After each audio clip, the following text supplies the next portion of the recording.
Daniel Sapp. I'm in BSN 346. I will be performing my deep tendon reflex video, and I'm going to go ahead and perform. I do have my hand hygiene here. I'm going to place it on the counter and apply my hand hygiene. Opening that door while my hands are not clean, applying the hand hygiene. We shut the door, provided privacy for the patient and myself.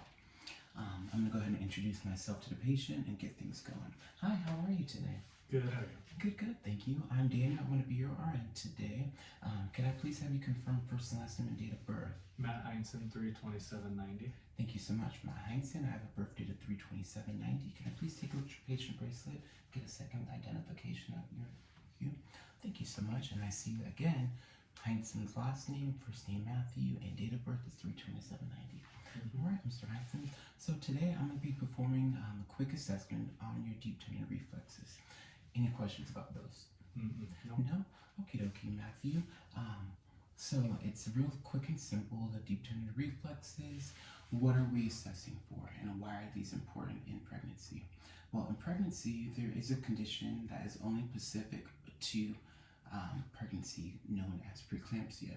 Preeclampsia is again, condition only specific to pregnancy. We got to get that issue with the placenta. How it affects the deep tendon reflexes with preeclampsia can develop into eclampsia. Eclampsia is 911.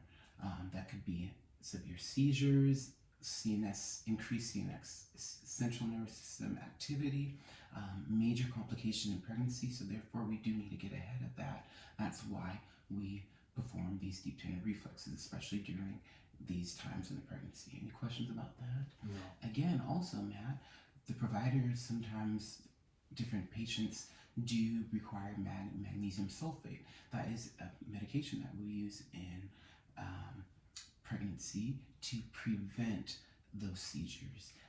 Say, for instance, the patient was acutely ill with some increased CNS activity, provider would initiate mag sulfate to go ahead and get those control.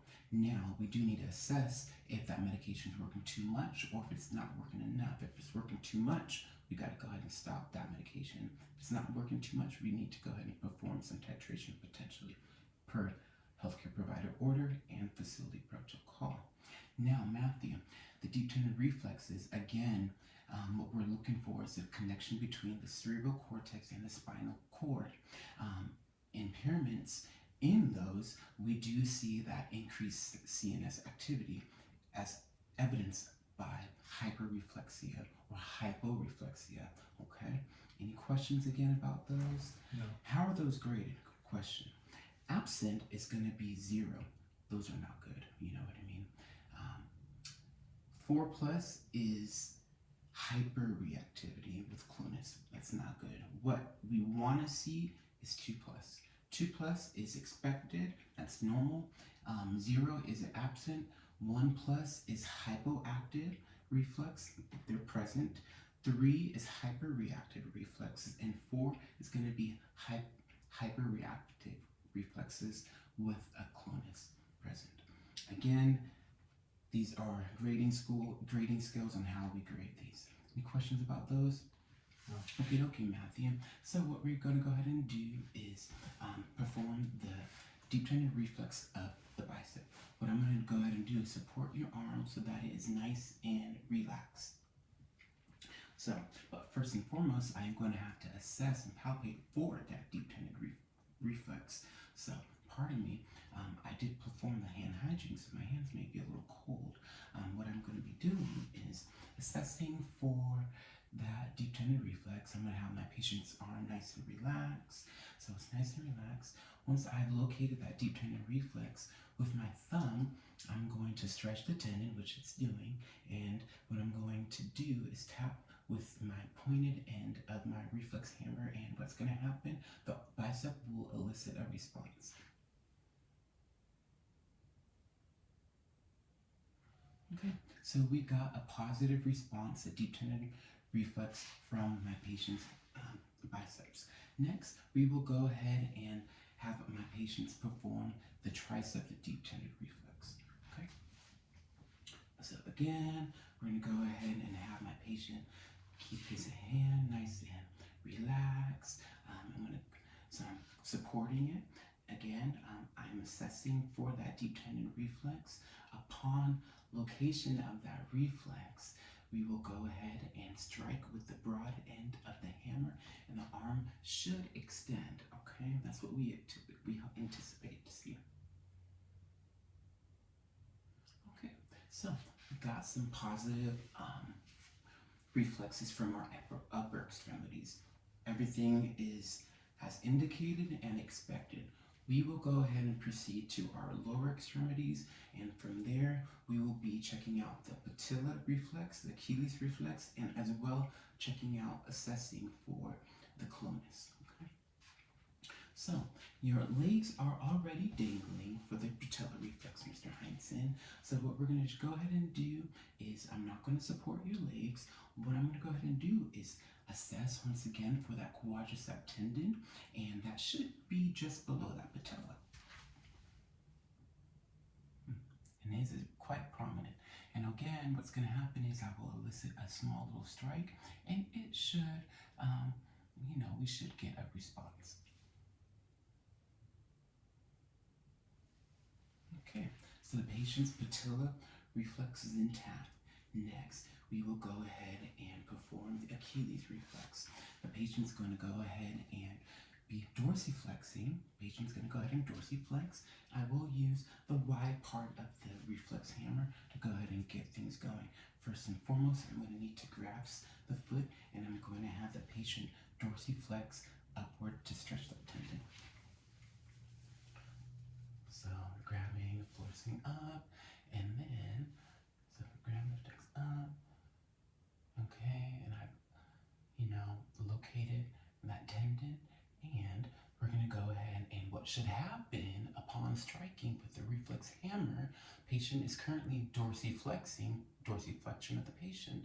The patient's ankle should extend outward after it is extended, lightly struck with the reflex hammer. We shall see.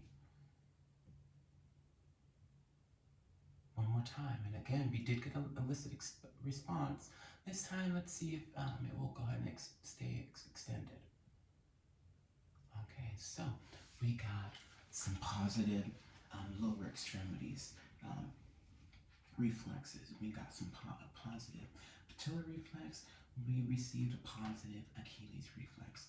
Next, we will go ahead and assess to see if there's any signs of ankle clonus. Okay, again, I will go ahead and be lower to the ground. I'm going to support my patient's knee so that the knee is partially flexed. With the patient relaxed, the patient's going to quickly dorsiflex the foot, and we should see a clonus. Okay, let's go ahead and do it one more time, Mr. Heinzen, so for a good measure for the video. Now, can I go ahead and have you quickly dorsiflex the foot? Perfect. And we are seeing a clonus. And what is a clonus? What do we hope to see? We should not see a sustained clonus, okay? It is typical, thank you, Mr. Heinzen, to see clonus. However, it should fade after a few beats. If there is an extended sustained clonus, that is indicative of some increased CNS activity, so that would require further follow-up. So therefore, patient, do you have any questions about your deep tendon reflexes? No. Okay, dokie. I will go ahead and perform my hand hygiene. First and foremost, I'm going to document my findings, document that we did receive normal responses out of all of the deep tendon reflexes that we assessed. We did not receive any ankle clonus. Patient's reflexes were 2+, normal, expected.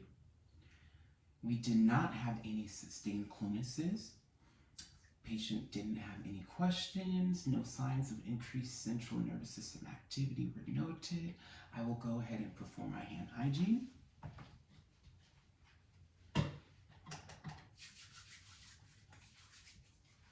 Once again, this is Daniel Sam, and this is going to conclude my deep trended reflexes video for BSM 346.